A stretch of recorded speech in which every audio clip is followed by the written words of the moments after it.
welcome to the Unconventional Watch Channel Meets. And for our second episode today, well, it's a fanboy moment, meeting one of my horological idols all the way from London. It is a good morning to Crispin Jones for Mr. Jones Watch Company. Good morning, Crispin. How are you?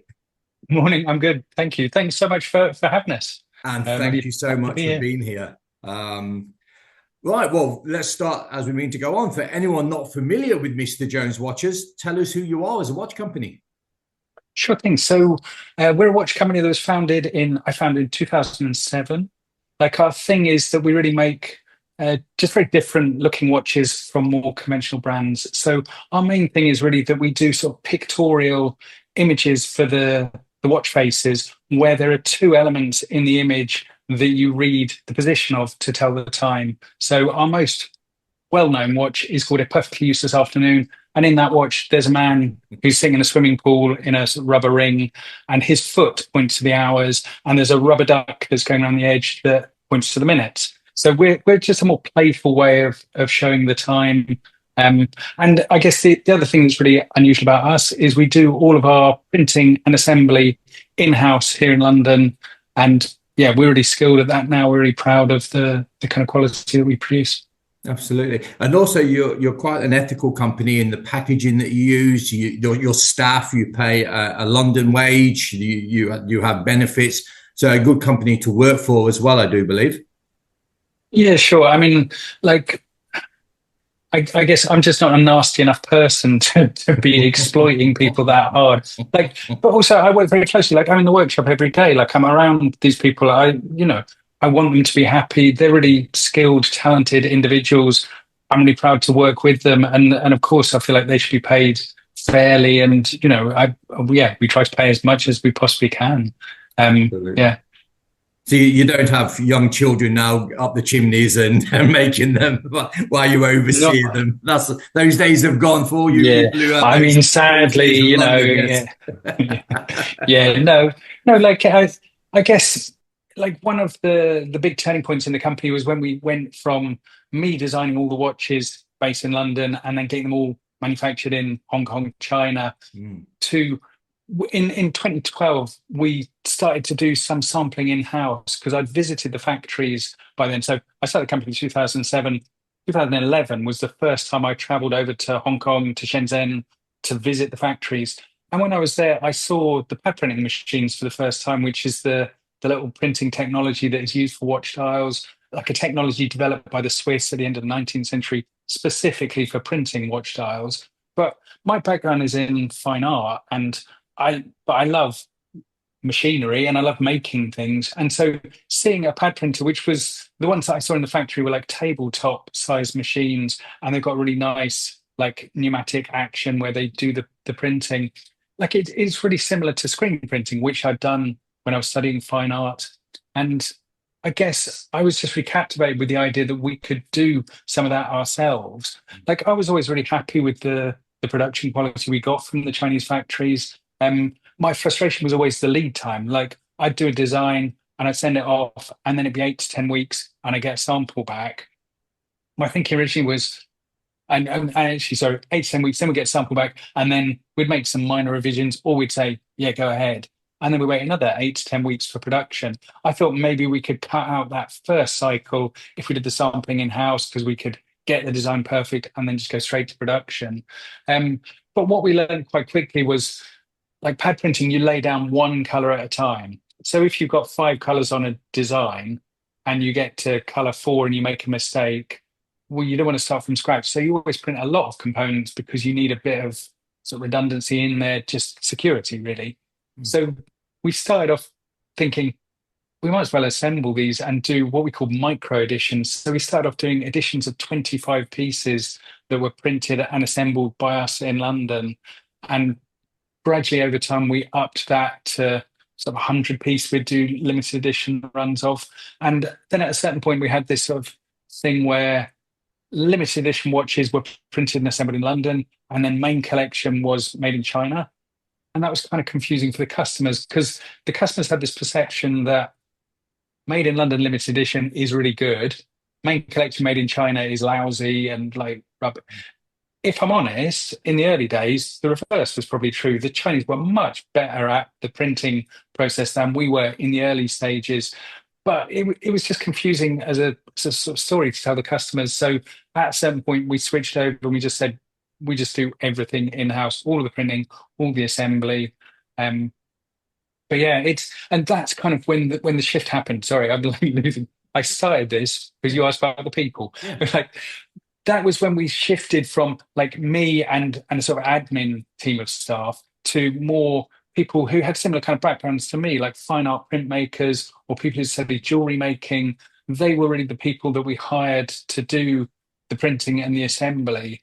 And that's when we got like a much more of a sort of company identity, I guess, because before then, there were far fewer of us. Also, I guess if your role in a company is answering emails and packing orders, then you can have a really strong engagement with the company. But if your role with the company is printing every component on a watch that is the thing that the company makes, your engagement with the company and your bond with it is much stronger. And if you're from a creative background anyway, so that's really the shift. And yeah, I guess like you're interviewing me, but I'm the tip of the iceberg of all of these talented, Yeah. engaged, intelligent, smart people who I'm lucky enough to work with. And yeah, now you want to buy a British watch, very much go to Mr. Jones, and that's what you're going to get.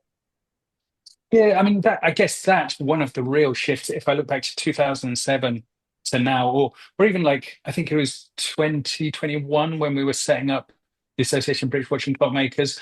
Like I was really honoured. Like they invited me to come to the first meeting. I'd never met any of them before. So it was like Roger Smith, Mike France from Christopher Ward, who else was in the early meetings? Bob Bray from the Clockmaker. So like it was really it was really interesting because they were saying, "Oh, we think there's about 50 watch brands out there," and I guess I'm not like the closest follower of the watch industry, if I'm honest. Mm. Like we like it doesn't fascinate me in a sort of in a way to keep up with. But I was blown away by that. I was thinking, I think you're wrong. I mean, I thought you're mad. But actually, now I think Alistair Audsley, who's the chairman of the association, said there are nearly 100 companies who are signed up as like corporate members to the association, and it's really nice. And I guess what's nice is like companies like Studio Underdog and Fears and people like that. Like, there's quite a strong sense of what does it mean to be a British watch Yeah. brand, which absolutely didn't exist in 2007. There was Chris Ford, but Chris Ford were really small compared to what they are now, and arguably were doing not what they're doing now. They were doing a more conservative sort of take on a Swiss watch company. I guess Bremont existed, but Bremont have always been slightly outside of the British because, again, they feel more like a Swiss company that happens to be based here. But I feel like now there's a much stronger sense of, what does it mean to be a British watch brand? Why would someone want to buy a British watch as opposed to a Swiss or a Japanese design watch or an American made watch, Absolutely. Which leads us nice into Dino's question. Well, hi, Crispin. Nice to meet you. Mick is so starstruck here that he didn't even introduce me. Thought he completely forgotten about me being here. But thanks for bringing me in, Mick. No, look, and you have That's your question, Dan. Right. Okay. Right question. Okay. No, look, I think you have touched on it there a bit. We were just really going to ask about what your background was before you came into watchmaking and what might have sort of brought you along into that. I know you've touched on it a bit, but if you want to. I mean, I guess I have a bit of imposter syndrome because I'm not the kid who grew up and his granddad and we took apart the clock and then we put it back together. It's not my background at all. Like, I wasn't interested in that as a kid. My background's in fine art. I wanted to be a sculptor. Like, that was really my passion and my fascination. And after I graduated from studying, so I have an undergraduate degree in sculpture. I graduated from that. I spent a couple of years not even really trying to make it as an artist, just being like, all right, that was not a very financially sensible move to get a degree in sculpture. So then I went back and did a master's in a thing called interaction design. And interaction design was sort of creative uses of technology. This was like late 1990s when really mobile phones were just starting to take off, and not smartphones like we think of now, but like your old Nokia monochrome screen kind of phone. but that was really a big shift because that was all of a sudden technology as a portable device, whereas before it was like a desktop PC at home. And it was a really exciting time for like it, in the sort of the social history of technology. It's the moment when the engineers stopped being in charge and companies like Apple started selling a sort of productized version of what technology was. So I was kind of interested in that and that space. And the interaction design course took a quite a diverse range of people on. So product design sort of graduates, but also graphic designers, people like me from a fine art background. And it was really interesting, creative course. It was at the Royal College of Art, so it's very like high level of student that they had there. And that was really my way into. So then I was making these things that were not really design and not really fine art, but in some sort of weird space in between, because I'm not really the person who can join the club and just conform. Like you can see that with the watch brand. We didn't just make the watches like everyone else. I wanted to do something totally different. So I was making these one-off pieces for exhibitions, like an example is a set of mobile phones that I made that each had different ways of changing the user's behavior to make it less disruptive for people around them. So there was one mobile phone that had sort of metal plates on the side, and depending on how loudly the person at the other end of the conversation is speaking, you get a bigger or smaller electric shock through your hand. So if the other person starts shouting, you get a big electric shock. But then, of course, you can shout back at them, and it was this sort of like it was kind of absurd, sort of provocative thing for thinking about what does it mean to have all these people standing in public places like shouting into their phones and being really, disruptive. So like I was working in interaction design, but not really in the mainstream of it. I was definitely on the margins. And I did that for a number of years, and it was really nice. Like I got to make stuff for exhibitions, I got to travel a lot, but it didn't really pay a wage. It was more like you got invited to participate in an exhibition, you made a piece for it, you went over for the opening, you were like a superstar for a night, and then you came back to the reality of like paying your rent. And so I was looking for ways to make my practice more sustainable.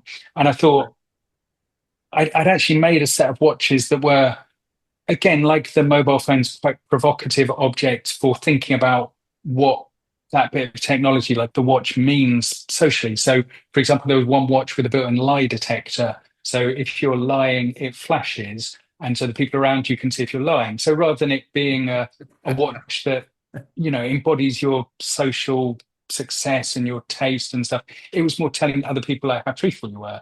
So kind of just kind of provocative things for thinking about. I mean, Yeah. Did you buy a new watch again? No. No, exactly. Flat.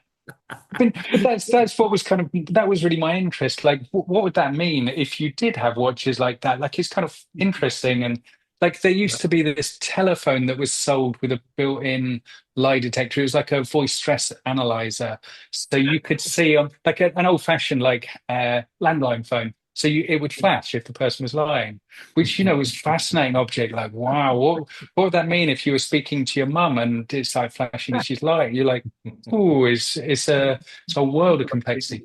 Anyway, so I was making like one-off pieces for exhibitions. I just started emailing watch factories, being like, I'm a designer from London. I like to make some watches. What's the minimum order? I mailed like a couple of Swiss factories and like I think 6 or 7 in China. Like the Swiss factories came back, like bless them, with like a cost which was 10 times the amount of the Chinese factories. And I was just like I was an independent designer. I was working on various projects. I didn't have a lot of money. So the Chinese factories were saying, or actually the Hong Kong factories, technically, you deal with like a middleman in Hong Kong and the manufacturing that happens over the border in China. They were saying minimum order is 500 pieces. And that's really for a case style. Like you can make as many variations within the 500 as long as you pay the set charge for the different designs. So I thought my background's in fine art. I'll do 5 100-piece limited editions because they said, well, we can engrave serial numbers on the back, and it's not a big leap from edition number, serial number to edition number. So they could engrave an individual number on the back of each watch. So yeah, that was kind of the model that I worked to. I did 5 designs, one of which was a watch that we still make today, where the hour hand says, remember, the minute hand says, you will die.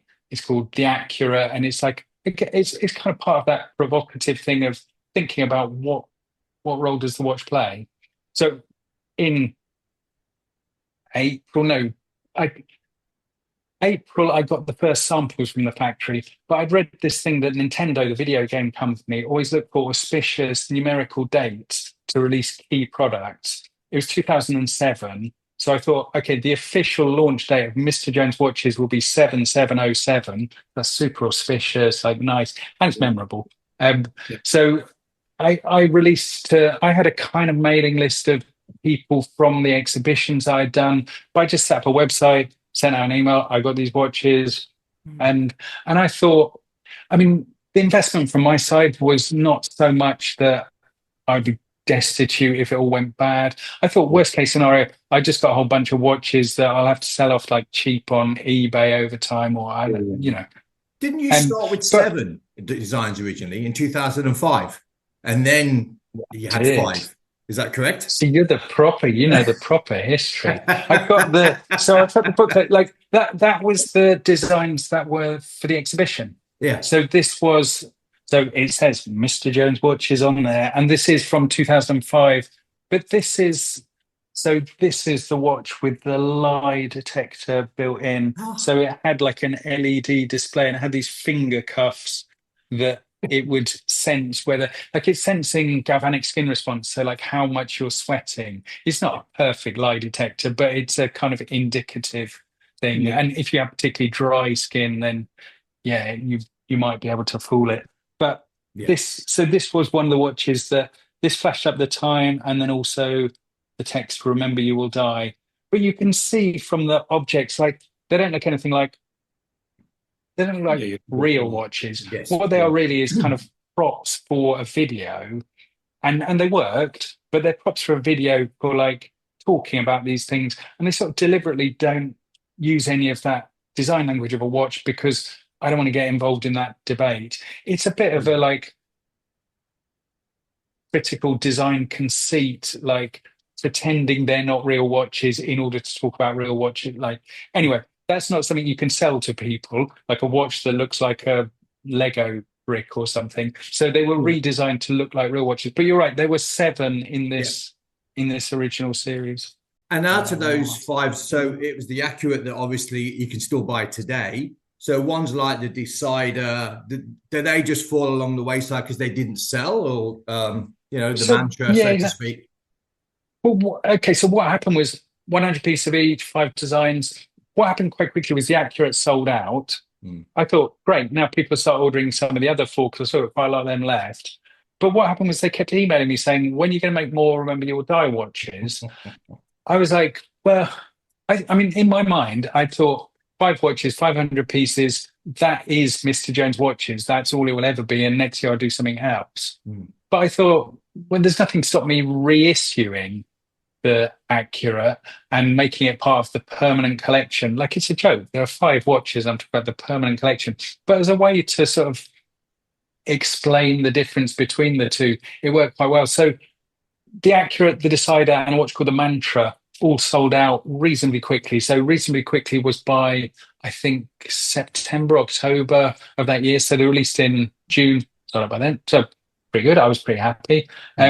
So then I did the reissue. So then I had 3 watches in the permanent collection, and the other 2 from the limited edition that was still really slow to sell. Was that the right and wrong and more or less? Yeah, you do know your stuff. Yeah.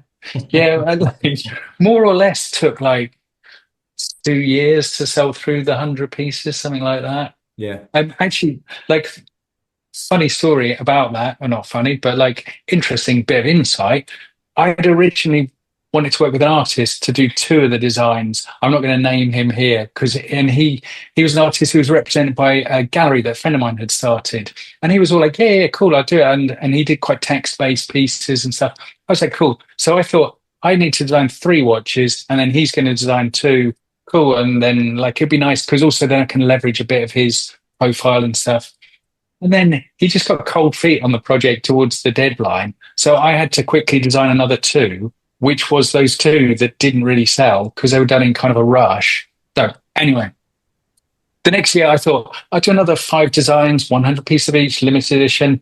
If they sell out, then I can reissue them and grow this permanent collection. And actually, in a way, that is still the business model that we do today. Like any new release starts life as a numbered edition. Like now, what we do rather than a fixed number is a fixed order window, so 24 hours. Yeah. And then depending on how many watches orders we get, that's how many we release for the edition.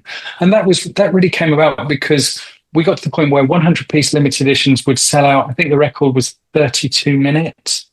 And that was cool. Like we were like, we're like, crack this, we're super cool. But what happened was we got loads of customers emailing being like, I'm on the west coast of the USA and you release it at like midday London time and it's like 3 a.m. my time. And like by the time I woke up, they were all gone. So then we moved to like 200-piece editions because we thought, well, that would give everyone a better chance. And I think the 200-piece edition record was like 40 something minutes. So, and it was just creating this thing where we'd do a release and we'd be like, it's cool, it started really fast. And then we'd have like 20 emails from customers who were like really frustrated that they couldn't order. So we thought, to be honest, within the company, there was a lot of debate about whether, does it just look like we're milking it if we do a release window? Like, does it make it not special at that point? And I think ultimately we came down on the side of, let's try it. It seems fairer to everyone. Like it gives everyone an opportunity to order it. It's like, pressure of the limited edition was never really like it became it looked like a sales tactic. It looked like 100-piece edition. It's really limited. You've got to be quick. You've got to make it really. And we didn't really want that like, super impulse purchase. We wanted people to be like, I like it and I've got a bit of time to think about it. And come back tonight and I've placed the order. So, and we did the first release window, which was actually 12 hours rather than 24 hours. And we got 0 customer complaints and everyone seemed happy. So we thought, okay, like this is our new model. Anyway, like the limited edition, limited release, the freedom that gives us is we can be really creatively experimental. Like at worst, a watch just doesn't sell very well. Okay, we've invested a bit of time in like developing it. We paid the artist a design fee, but it's never happened that we didn't cover our costs. Like touch wood, it never will. But even really specific designs that are really that individual specific vision that you think, it's maybe not going to map very widely. They've always found enough of an audience that we, at the very least, covered our costs, and far more than that on most of them. So we're always really creatively free. We don't spend a lot of time agonizing over who's going to buy this watch. Should we like focus group it? Should we pre-release it to some of our key customers and see what their response is? It's like. I think our guiding principle with any of the designs we make is to make the best version of that artist's work in watch form, and then everything else to take care of itself. Like if it's popular, if it's not popular, well, that's a different thing. As long as like the thing we can control is making the best version of that artist's work. Like I see you got the Mr. Phil Khaosify artwork behind you. Like I feel like that's such a strong embodiment of his work in sort of miniature form that I'm really it came out really well, and that is the one thing we can control. I can't control whether anyone else likes Mr. Phil's work or anyone else wants to buy it as a watch form. Like that's totally out of my remit.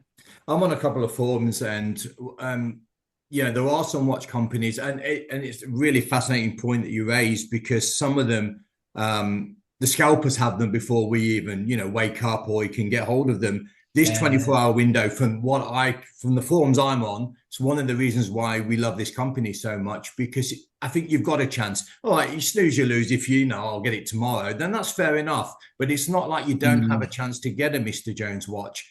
And, even today, someone was showing me one that he got many years ago and he was showing it on the forum. I thought, I haven't seen that before. What's it called? And it started a conversation. I think you're on to an absolute winner there. And just from the feedback I get from watch enthusiasts, it's one of the reasons why we love your company. Now, I've said this to you, Dino, because I get frustrated every now and then and go, 100 pieces, there was 1 hour. And like you say, those time zones.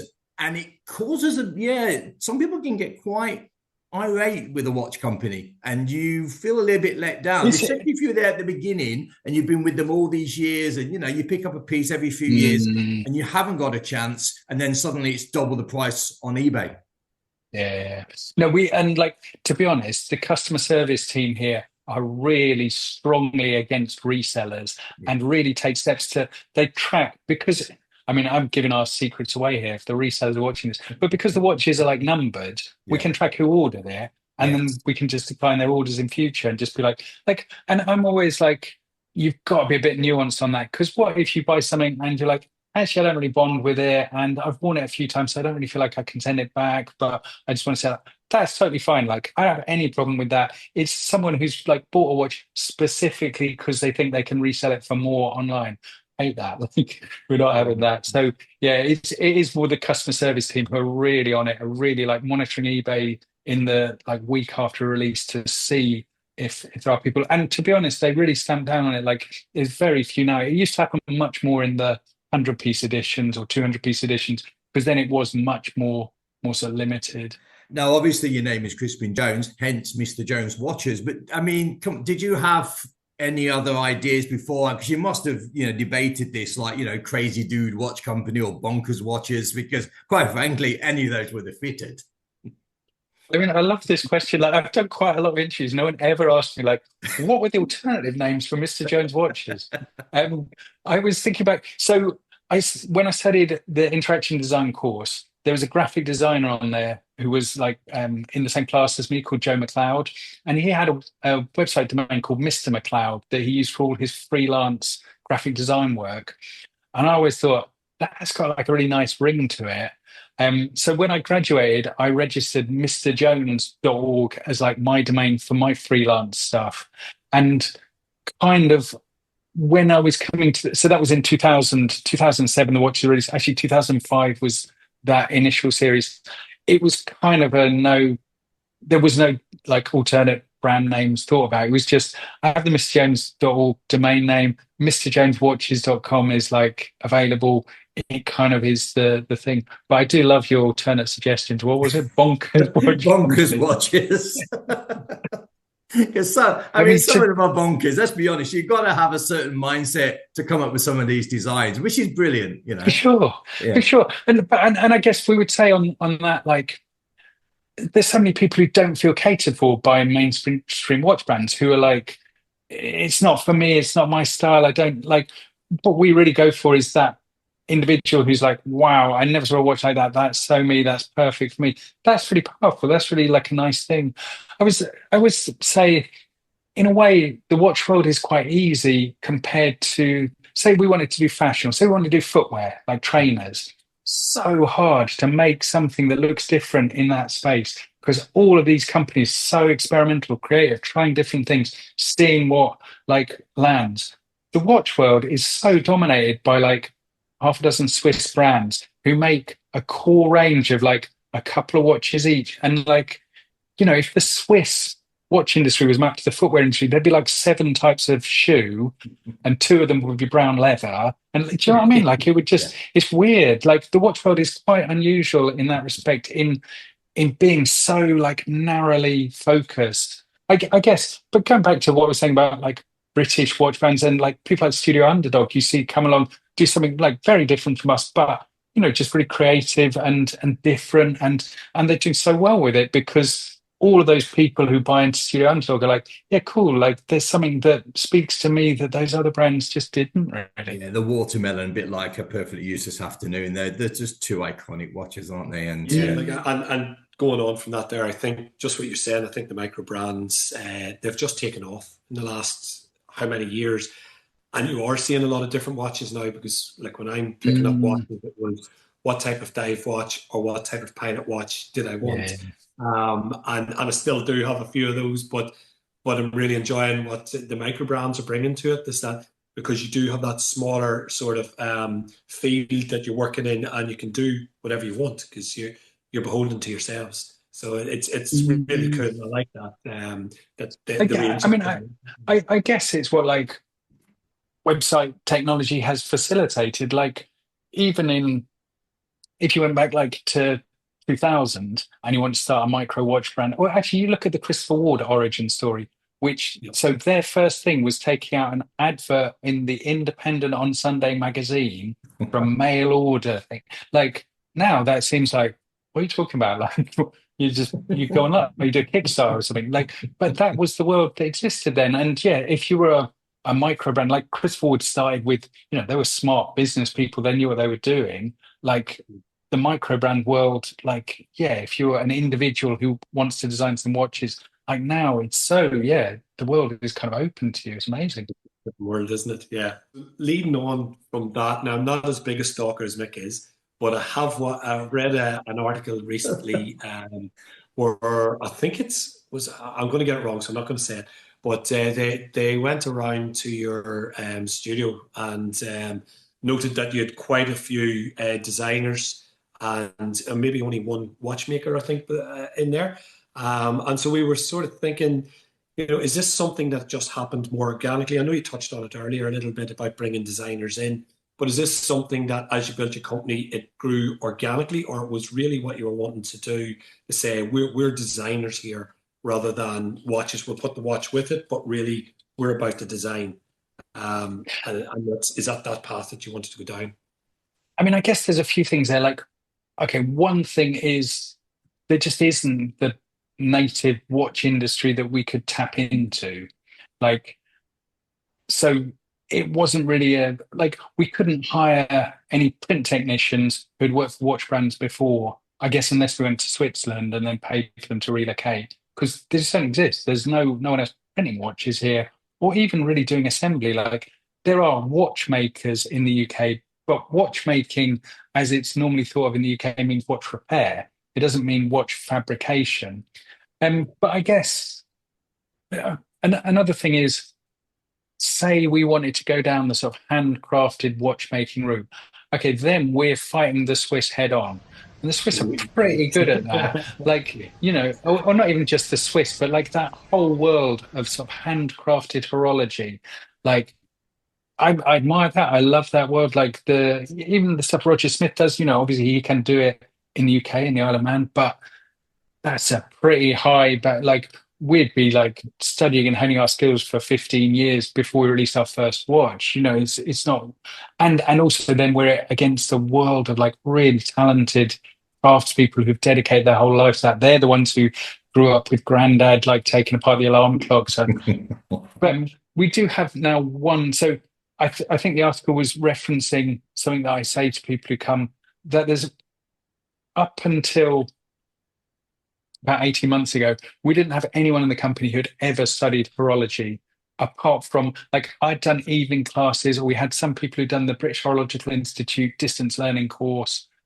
But we don't have anyone who'd done horology as their primary sort of area of study, like after school. Now we have one individual, a gentleman called Mile, who studied in France, and he's totally from that world, from that background. His kind of world is microengineering, micromechanics, loves all of that. Like that's what he grew up loving. And that's really amazing to see. He's so passionate about it.